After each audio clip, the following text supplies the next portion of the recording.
2025-26 অর্থ বছরের খরিফ মৌসুমে পূর্ণদলী কর্মসূচির আওতায় ক্ষুদ্র প্রান্তিক কৃষকের মাঝে বিনামূল্যে উফশি, আউশ, মুগ ফসলের বীজ ও সার এবং পেঁয়াজ সংরক্ষণের যে মেশিন, এয়ারফ্লো মেশিন, এইটা যে বিতরণের আজকে যে কর্মসূচি, সেই কর্মসূচিতে আজকের অনুষ্ঠানের সম্মানিত সভাপতি, জেলা কৃষি কর্মকর্তা উপস্থিত রয়েছেন, এই অঞ্চলের বাংলা সদর উপজেলার সম্মানিত ইউনো বেগম মেহরুন নাহার, উপস্থিত রয়েছেন অন্যান্য কৃষি কর্মকর্তা এবং বিএনপির নেতৃবৃন্দ, সাংবাদিক ভাইয়েরা, কৃষক ভাই বোনেরা, আপনাদের সবাইকে জানাই সালাম ও নমস্কার।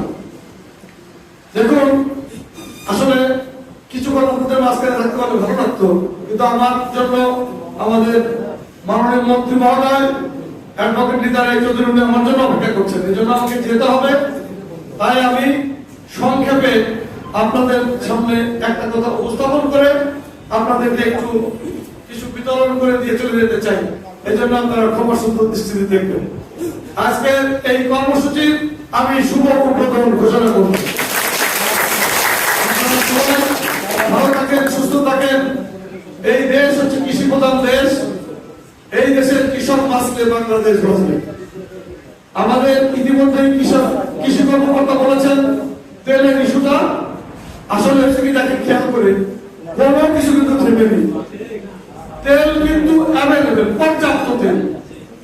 একসাথে 16টা জাহাজ ইরান থেকে তেল নিয়ে হরমুজ প্রণালী পার হয়ে চলে আসছে এবং ইরানের কোস্টগার্ড তারা আমাদের বাংলাদেশকে স্যালুট দিয়ে সুন্দর মতো আমাদেরকে পৌঁছে দিয়েছে।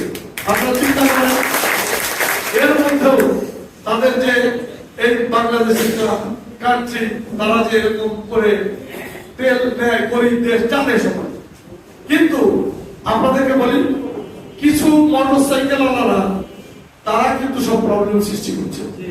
এই ব্যাপারে যথেষ্ট সচেতন হচ্ছে জেলা প্রশাসন, পুলিশ প্রশাসন, সবাই এটার সাথে আছে জড়িত। তারপরেও কন্ট্রোল করা যাচ্ছে। আমার বিশ্বাস 2-1 দিনের মধ্যে দেখবেন এটা একদম স্বাভাবিক হয়ে গেছে। অথচ দেখেন, খোলা বাজারে তেল অনেক বেশি দামে বিক্রি হচ্ছে। এটা অত্যন্ত দুর্ভাগ্যজনক। আমরা এই ব্যাপারে পদক্ষেপ নিচ্ছি। ইনশাআল্লাহ তেলের বিষয়টি আপনাদের কোনো টেনশন করার কারণ নেই। কোনো কিছু থেমে থাকছে না, চলবে। আপনারা এখন আপনাদের আজকে অনুষ্ঠান থেকে আপনাদের যে সার, বীজ এবং মেশিন দেওয়া হবে, এগুলো নিয়ে আপনারা শুরু করে দেবেন ইনশাআল্লাহ। আপনারা তো শুরু করার মধ্যেই আছেন, এটার জন্য তো বসে নেই।